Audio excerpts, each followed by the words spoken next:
जय गुरु जी, शुक्राना गुरु जी, अनंतम अनंतम शुक्राना। संगत जी, गुरु जी का आज का सत्संग शुरू करने से पहले हम सभी गुरु जी का मंत्र जाप कर लेते हैं। ओम नमः शिवाय, शिव जी सदा सहाय। ओम नमः शिवाय, गुरु जी सदा सहाय। ओम नमः शिवाय, शिव जी सदा सहाय। ओम नमः शिवाय, गुरु जी सदा सहाय।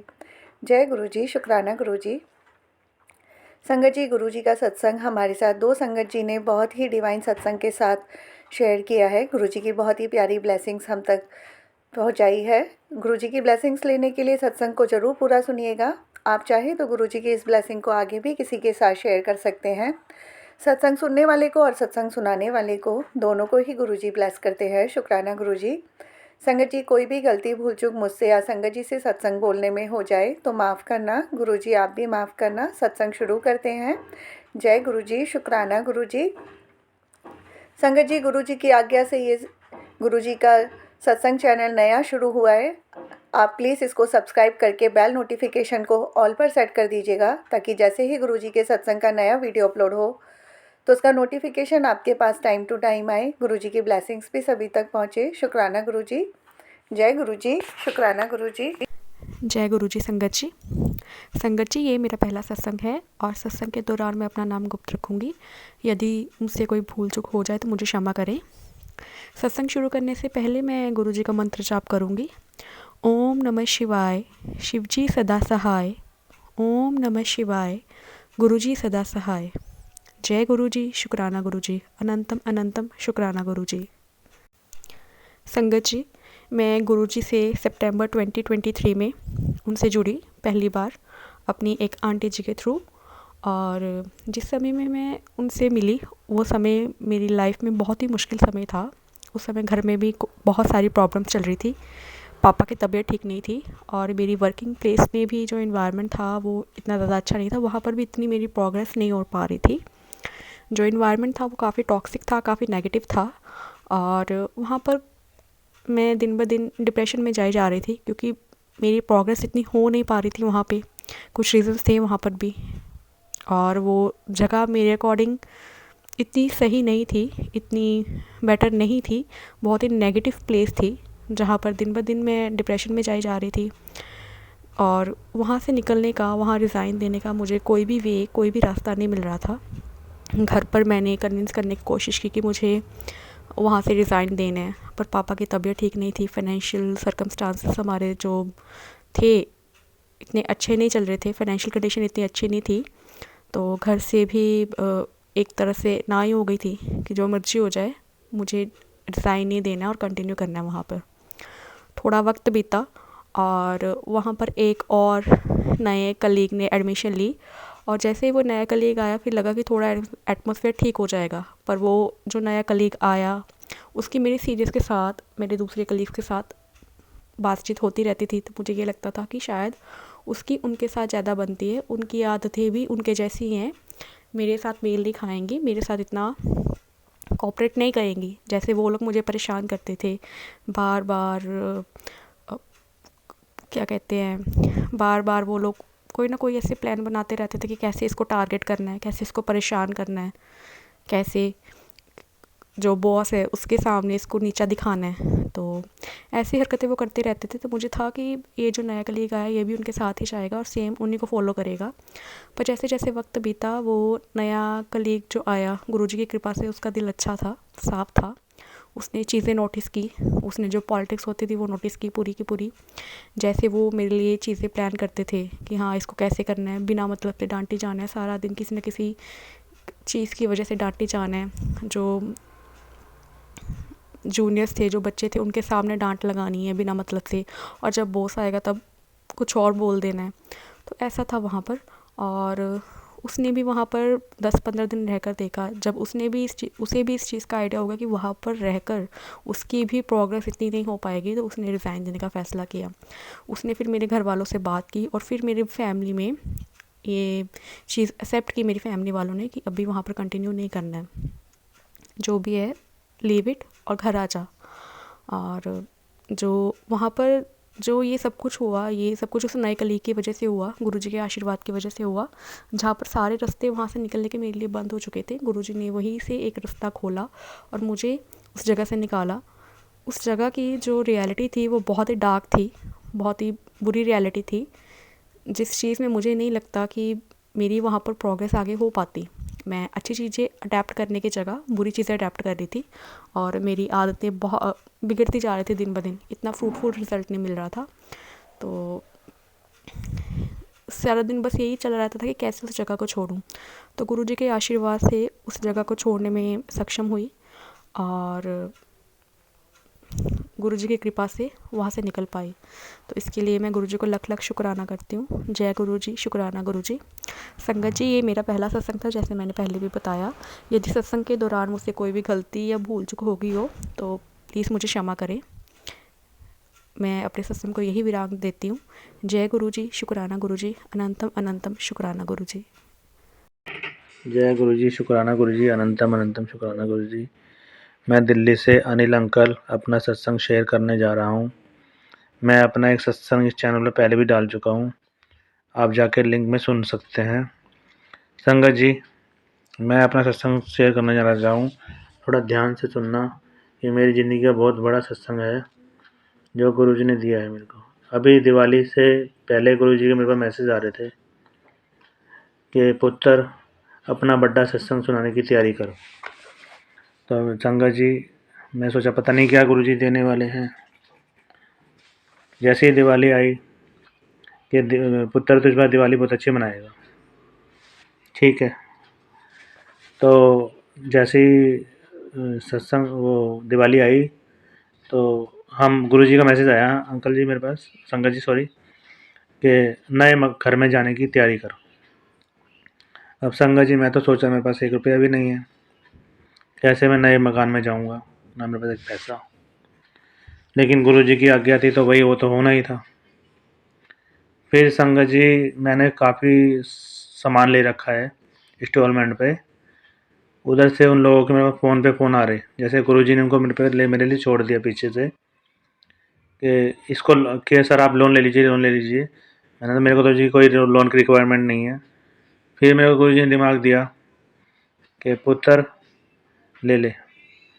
फिर मैंने संगत जी लोन लिया और गुरुजी ने दिलवाना था वो, और गुरुजी ने दिलवाया। वो लोन लेते ही मेरे दिमाग में गुरुजी ने आइडिया डाला कि पुत्र मकान देखना चालू करो। संगत जी, मैंने मकान देखा, यहीं हम रहते हैं, 24 लाख का संगत जी गुरुजी ने मकान दिलवाया। मेरे पास पैसा नहीं। फिर उसी पैसे में से मैंने 1 लाख रुपए उनको, अंकल डीलर अंकल थे, उनको 1 लाख रुपए बयाना दे दिया। और हमने मकान देखा, हमें 2-3 मकान देखे, एक मकान हमें पसंद आया, वो संगत जी 24 लाख का था। हमने उसको डन कर दिया।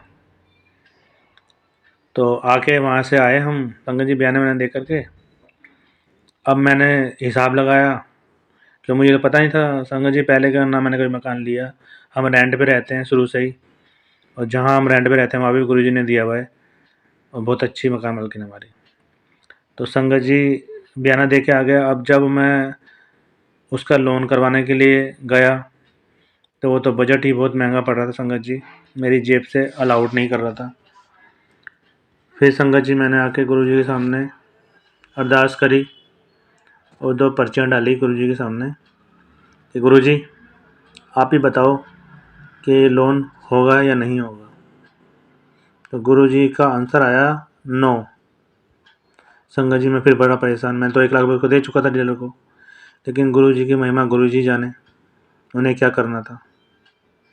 तो मैं बार बार उसके बाद डीलर के पास जाऊं, कभी लोन कैंसिल हो, कभी कुछ हो, कभी कुछ हो।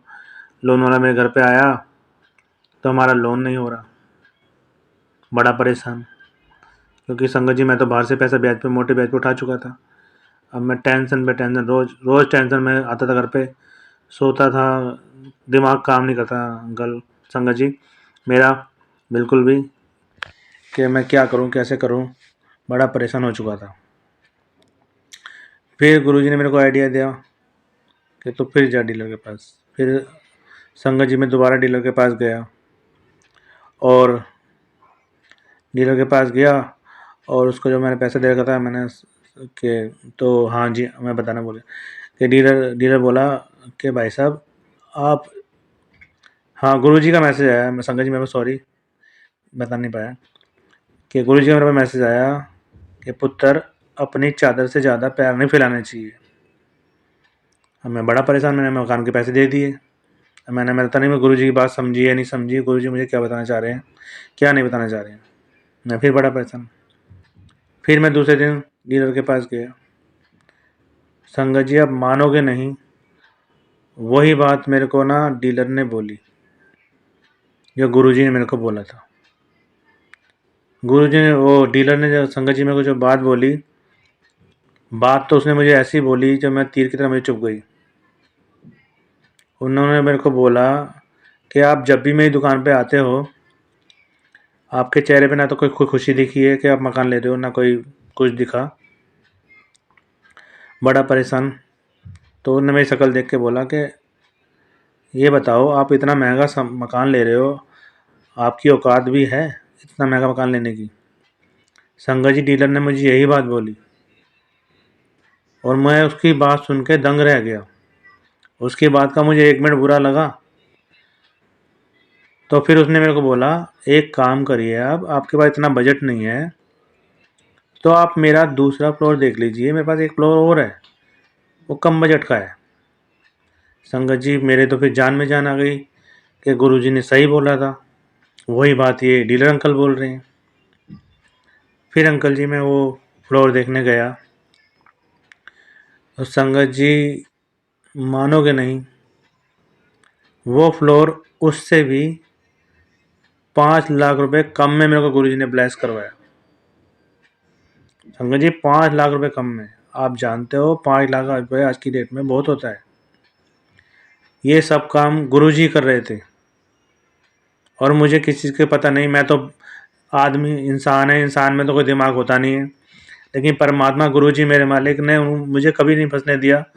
और देखो गुरुजी की माया, गुरुजी ने मेरे को कितने कम पैसे में वो मकान ब्लेस कर दिया। तो हमारी उस बार मकान की हो गई बात। संगत जी, 19 लाख में मेरे को मकान ब्लेस करा गुरुजी ने। उस मकान की मैं टोकन नहीं दे दी। मैंने कहा हाँ जी, ये मकान का मेरे को लोन करा दो। ठीक है संगत जी। अब लोन की बात हुई, फिर लोन के लिए बुलाया, लोन करने वाले के लिए। अब संगत जी, लोन की बात हुई, लोन वोन करवाया हमने। तो वो लोन के लिए फिर मैंने पर्ची गुरुजी के सामने डाली। गुरुजी का फिर वही जवाब कि आपका लोन नहीं हुआ। संगत जी, मैं फिर परेशान हो गया। मैंने लगता है पता नहीं मेरे साथ क्या हो रहा है।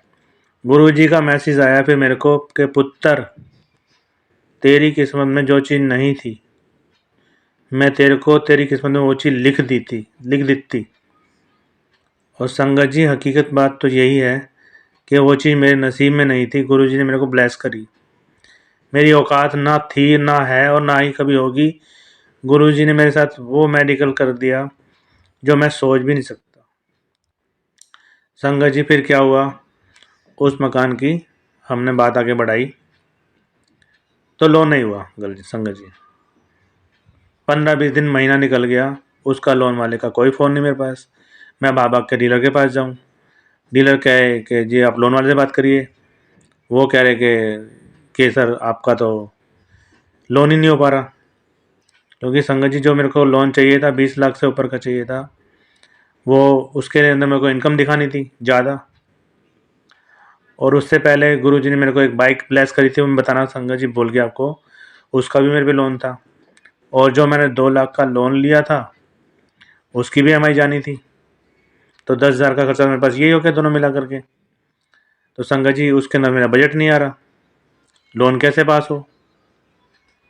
फिर मैंने उसके अंदर अपनी, मेरी आंटी जहाँ काम करती थी उसकी इनकम लगाई, दोनों मिला के तब 50 से ऊपर गया हमारा, आंटी का मेरा।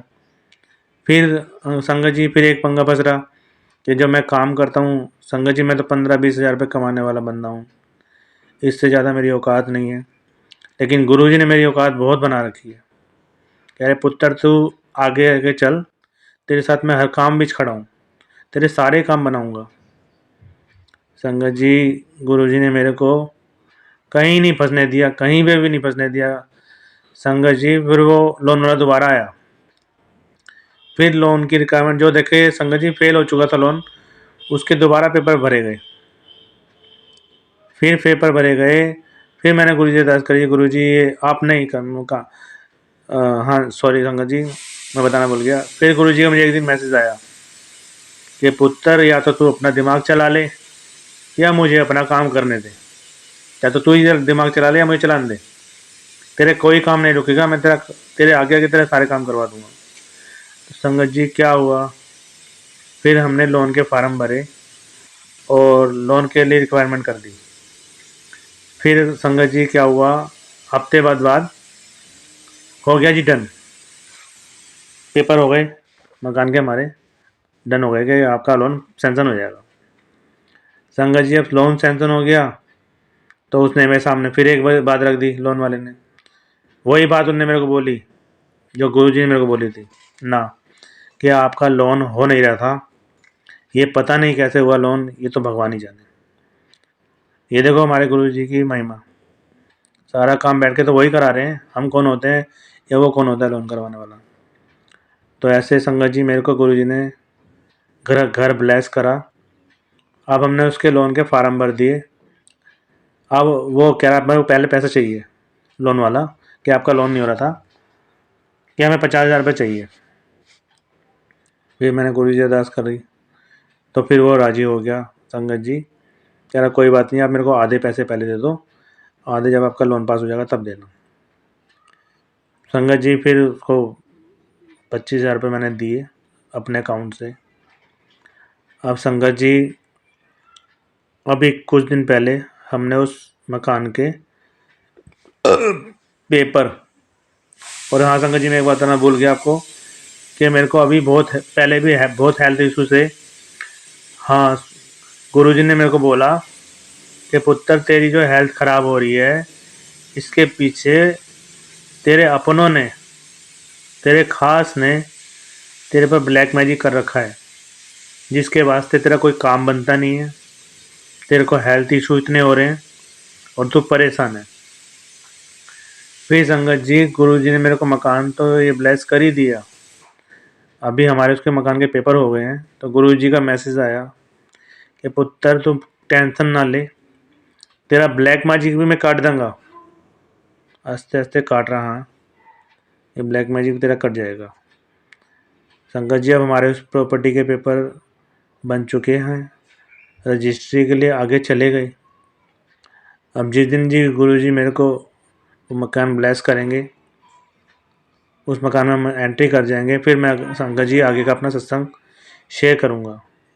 जय गुरु जी, शुक्राना गुरु जी, अनंतम अनंतम शुक्राना जी गुरु जी। श्वास श्वास शुक्राना, हर चीज़ का, हर जो दिया उसका शुक्राना, जो नहीं दिया उसका शुक्राना। संगत जी एक चीज़ और बोलना चाहूँगा, पता नहीं गुरु जी मेरे मन में थोड़ा डाला है, अगर किसी की अंकल आंटी की आपस में नहीं बनती तो गुरु जी भी छोड़ दो, वो अपने आप ही वो भाव बदल देते हैं सबके। अगर आपकी किस्मत में होगा तो वो इंसान आपकी ज़िंदगी में रहेगा। पता नहीं संगत जी मेरे को तो ये बात बोलनी भी नहीं थी, पता नहीं कैसे बोल रहा हूँ, गुरु जी ने मेरे माइंड में डाली, शायद किसी को मैसेज देना हो। और संगत जी मेरे को तो अभी भी इतने हेल्थ इशू हैं बहुत ज़्यादा, गुरु जी बैठे हैं वही करेंगे, और बहुत बहुत शुक्राना, शायद किसी के लिए मैसेज होगा। शुक्राना गुरु जी। इसी के साथ मैं अपना सत्संग यहीं विराम कर रहा हूँ। जय गुरु जी, शुक्राना गुरु जी।